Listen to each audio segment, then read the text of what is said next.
Yo no había hecho videos en YouTube hace mucho tiempo, pero hoy decidí retomarlos. Es como de las cosas que más me emociona porque me gusta mucho hablar. Y justo el año pasado hice un video recomendando mis libros, películas, música favorita que leí el año pasado. Y pues quise hacer lo mismo este año. La verdad es que no he tenido tanto tiempo de ver cosas ni de leer cosas porque he estado muy ocupada con la uni, pero voy a recomendarles como... Siento que las pocas cosas que he visto me han gustado y me han impactado mucho, entonces hoy les hablaré un poco de eso y nada, espero que les guste. Voy a empezar con mis recs de música, que siempre es como pues lo que tengo más presente. Este año fui a Brasil, tuve la oportunidad de ir a Brasil a principio de año y empecé a escuchar mucha música brasileña, que lo hacía desde el año pasado, pero empecé a escuchar mucho bossa nova, también porque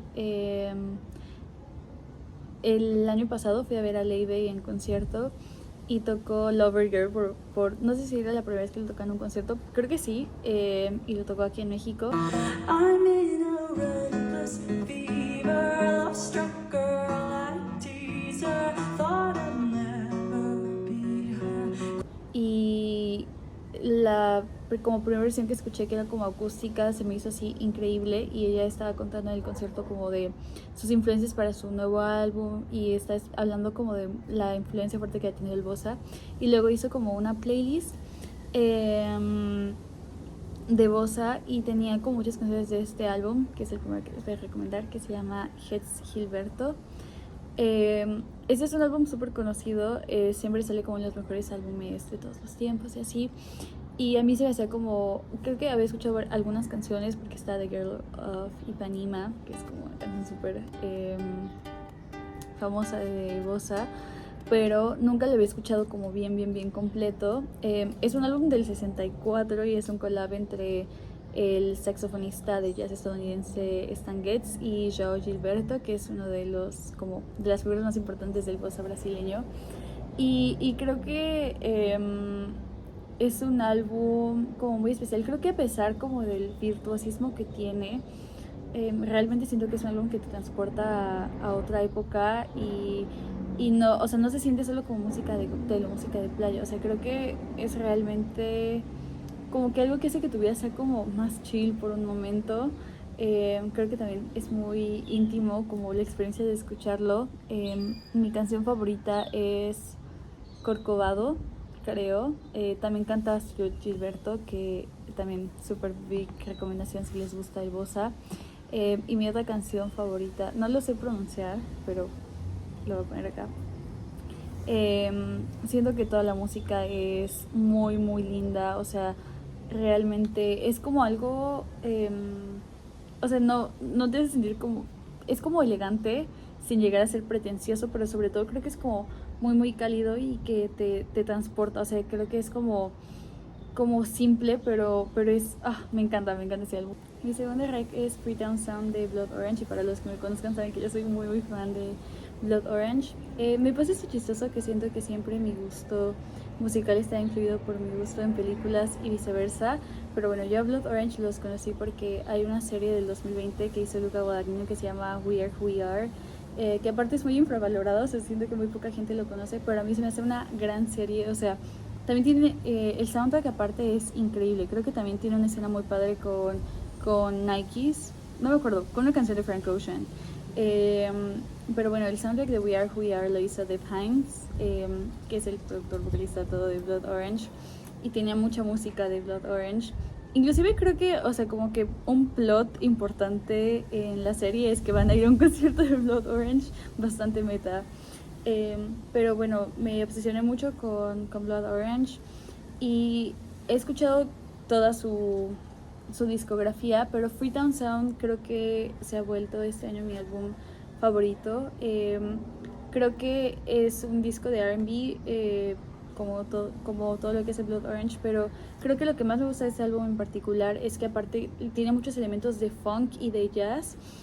Y tiene muchas collabs que son como muy interesantes. Creo que es como uno de los proyectos aparte más como personales de Dev, porque él, o sea, bueno, no solo de él, pero en general como de la experiencia y me parece que el concepto del álbum es interesante. En una entrevista él decía que este era como un álbum para hablar como de su experiencia queer, de su experiencia siendo una persona de color. Y pues, no sé, o sea, como que creo que es un álbum muy, muy padre. Se siente muy íntimo, pero a la vez, o sea, esta es una explosión como de sonidos. En general yo siempre me inclino por proyectos que tienen como una producción un poco más simple, que son más acústicos, pero creo que la producción de Dev Hynes es tan increíble que de verdad este álbum ha sido como una de las cosas más importantes.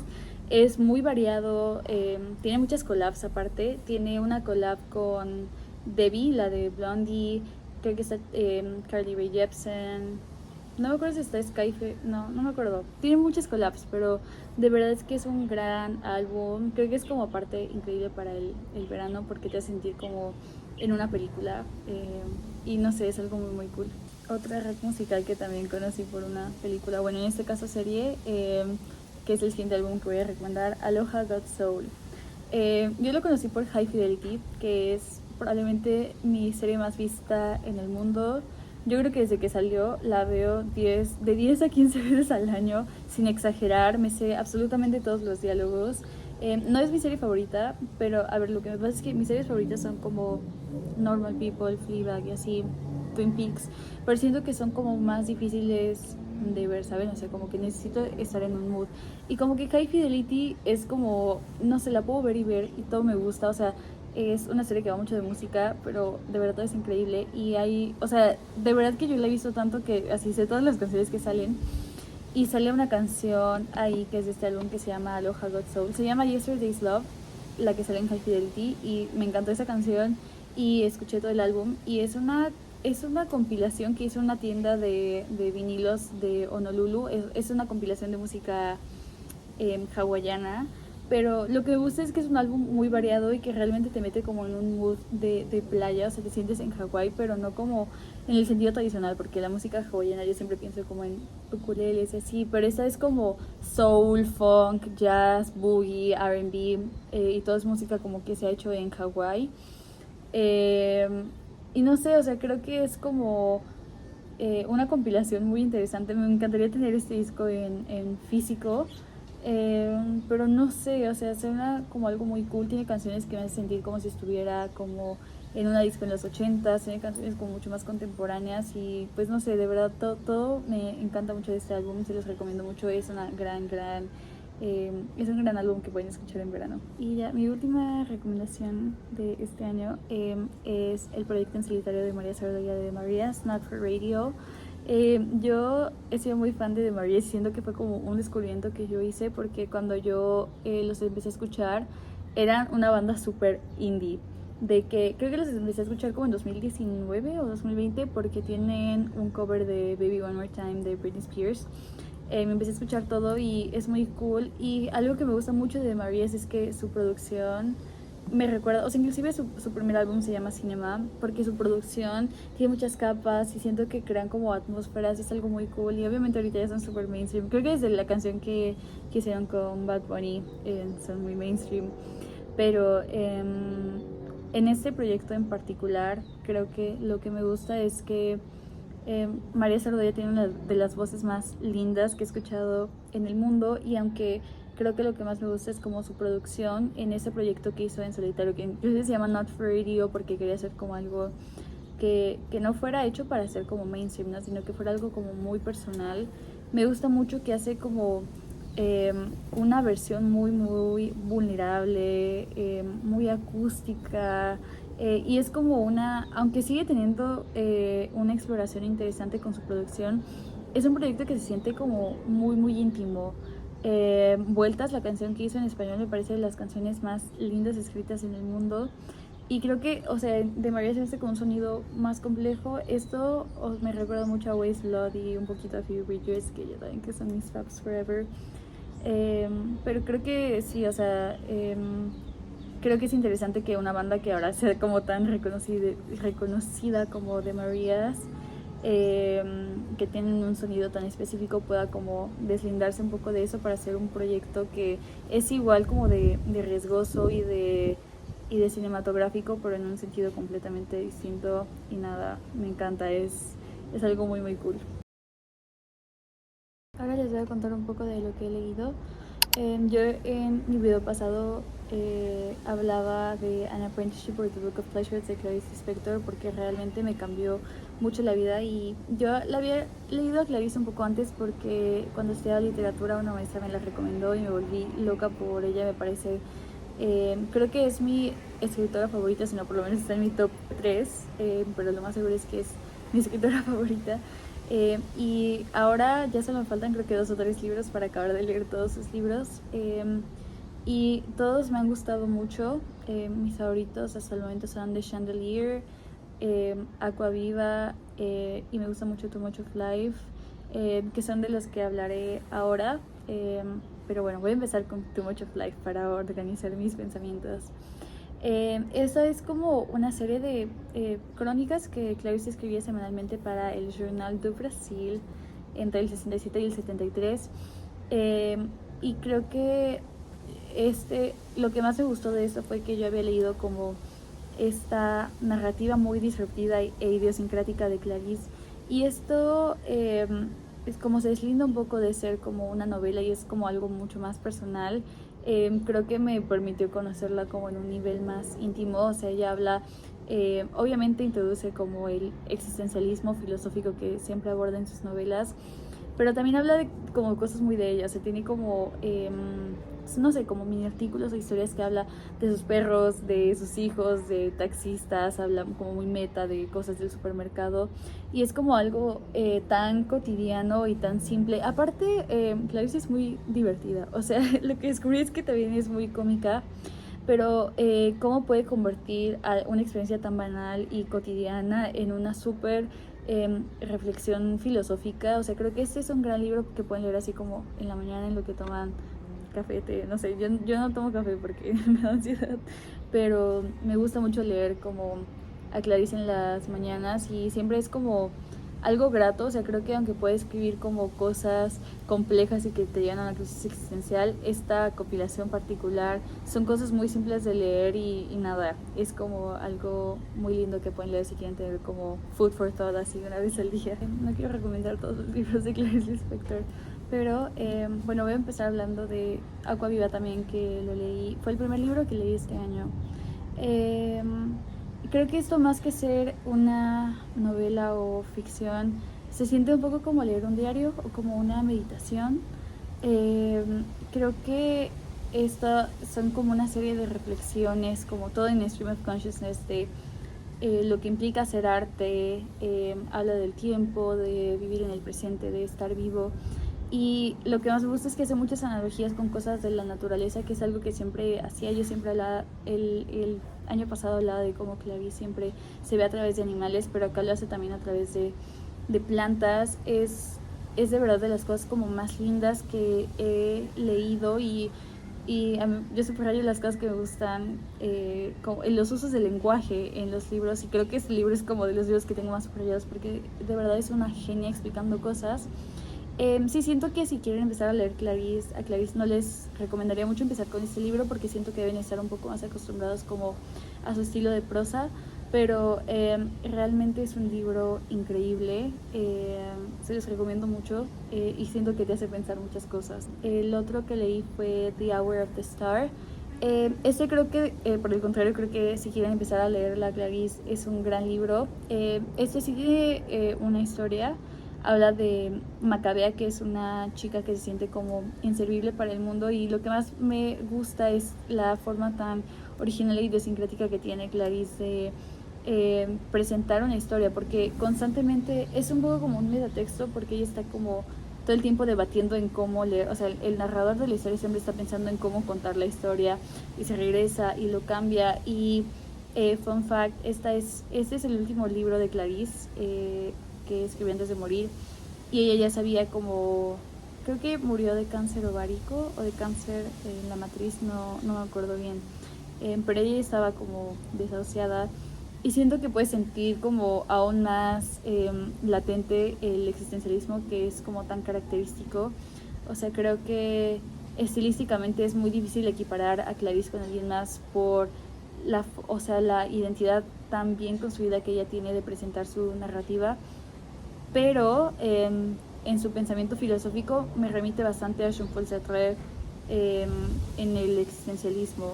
Y creo que a pesar de ser, o sea, esta es una novela muy corta, casi todos los libros son cortos, pero pese a lo corto que es el libro, es súper devastador y sí siento que se siente un poco como su despedida y es súper triste y devastador, pero es de, de las narrativas más disruptivas, rebeldes y geniales que he vivido en toda mi vida.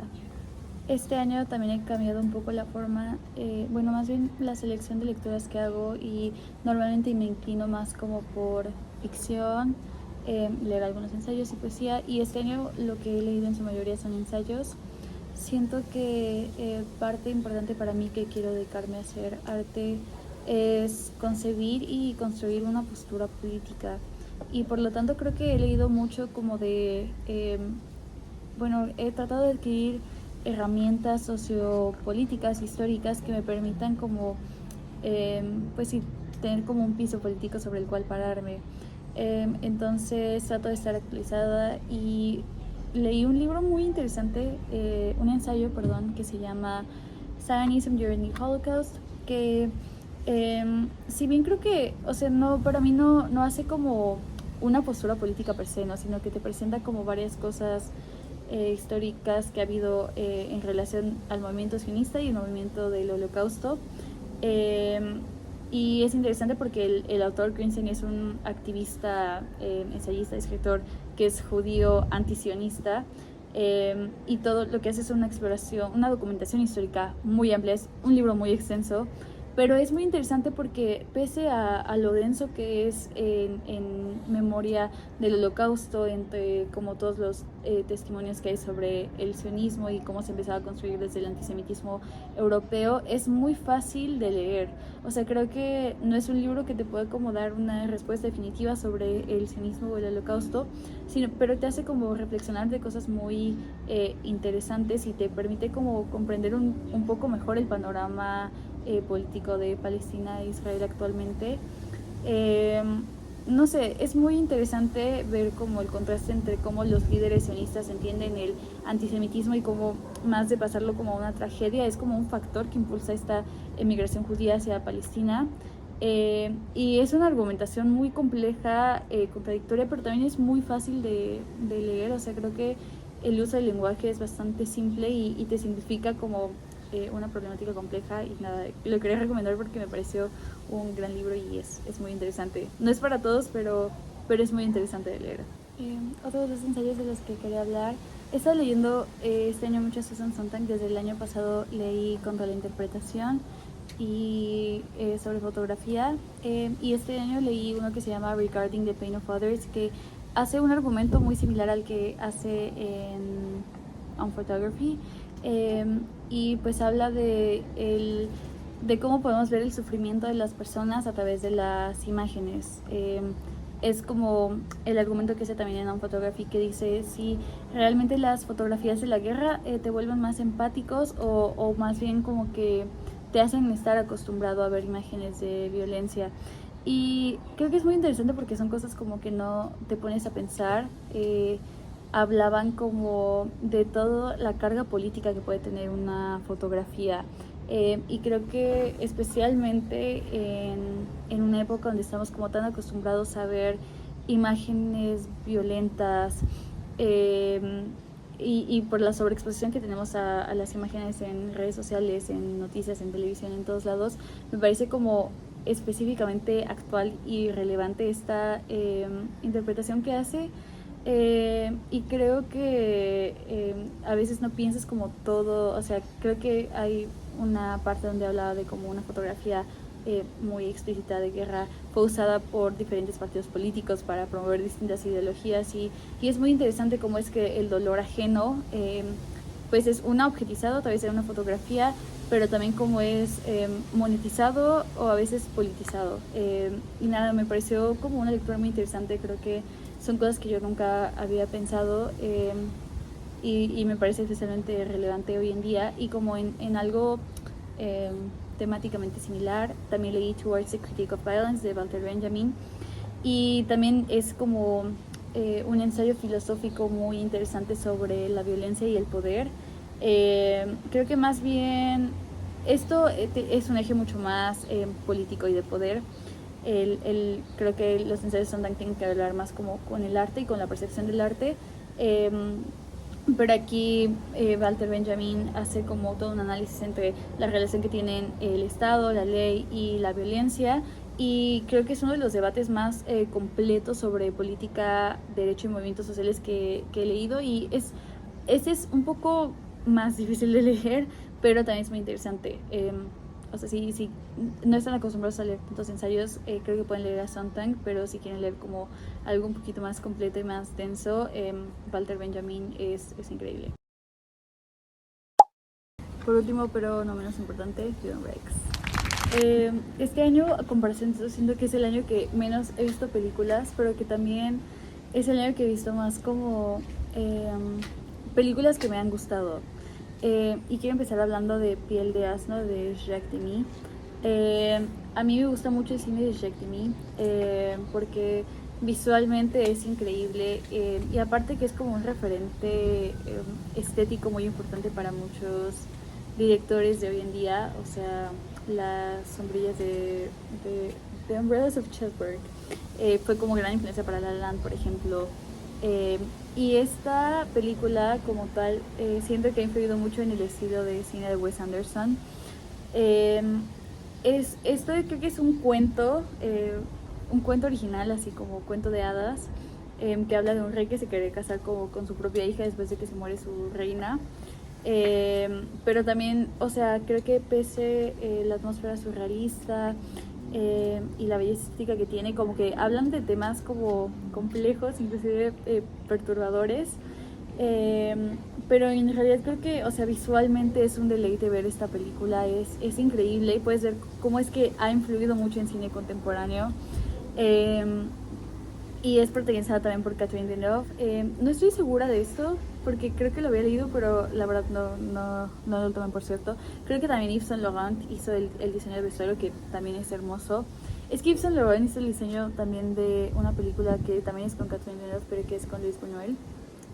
Pero no sé si también lo hizo este, pero bueno, regardless, la colorimetría, el vestuario, la escenografía, todo es hermoso y realmente te sientes como si estuvieras en un cuento de hadas, pero con elementos surrealistas y un poco más tenebrosos, no sé, pero es una gran película.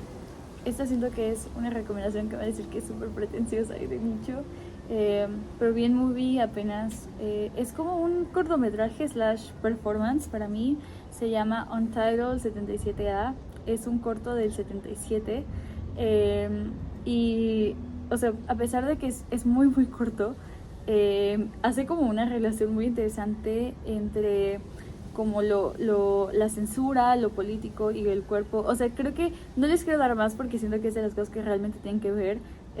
Siento que a lo mejor pueden, como que es de esas cosas que ves y dices, wow, que acabo de ver. Pero es muy interesante, o sea, creo que si lo piensan, habla como del terror corporal, de la brutalidad que tiene la censura. Eh, Creo que le hizo una cineasta coreana feminista y de verdad para mí es como de las cosas que, o sea, a pesar de que es muy corto, es algo increíble de ver, o sea, me encantó y pues nada, si tienen 10 minutos, véanlo.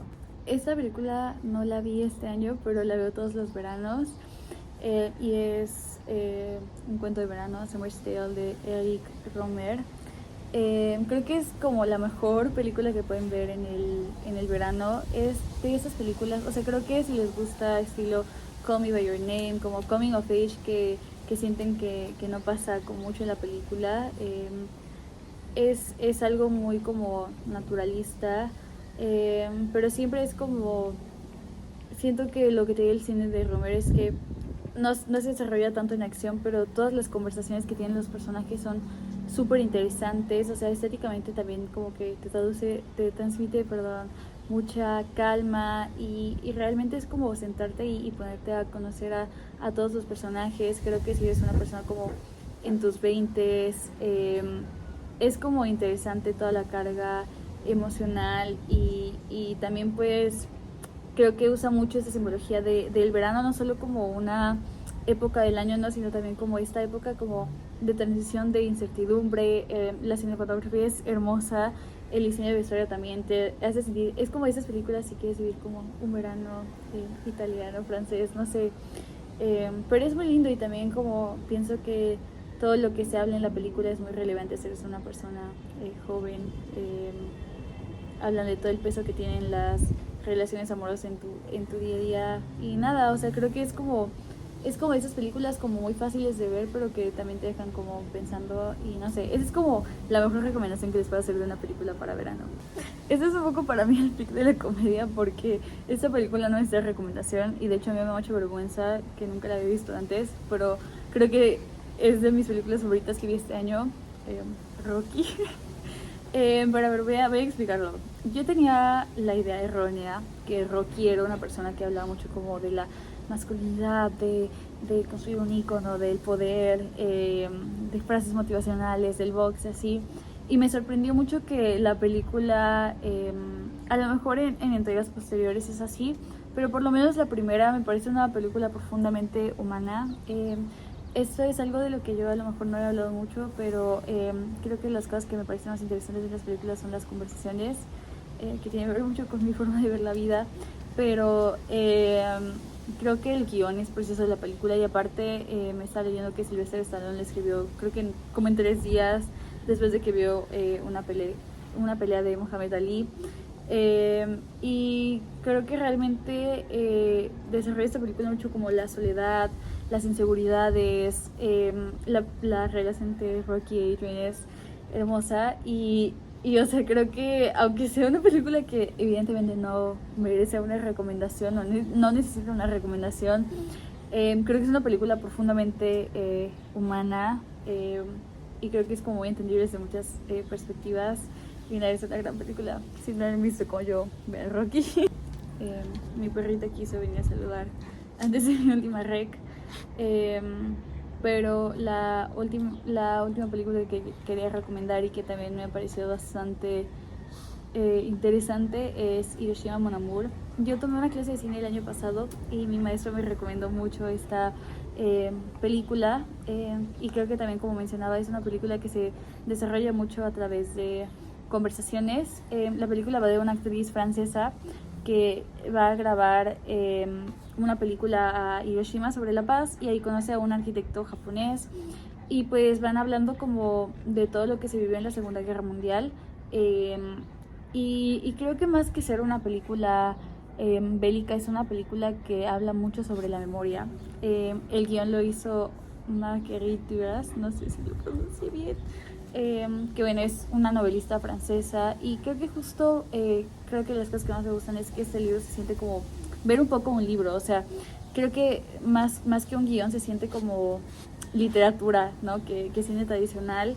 La narrativa no es convencional, o sea, todo es a través de recuerdos, de fragmentos. Creo que es de las primeras películas que meten como flashback y que mezclan como estas imágenes del pasado con el presente. O sea, en ese sentido es una película muy disruptiva para la historia del cine, pero que es una película también profundamente humana, que habla del dolor, de la memoria, del amor, y hace muchas reflexiones muy interesantes a través de conversaciones y creo que si no la han visto, aparte que es como un clásico del cine, es una película muy sensible y creo que les puede dejar muchas cosas. Y bueno, chicos, esas fueron mis recomendaciones de este año. Siento que ha cambiado mucho mi estilo de percibir el arte de un año a otro, pero ese es como el momento de mi vida en el que me encuentro actualmente. Espero que les interesen y que no les hayan parecido súper pretenciosas mis recs. Y pues nada, gracias por ver. Chao, los amo.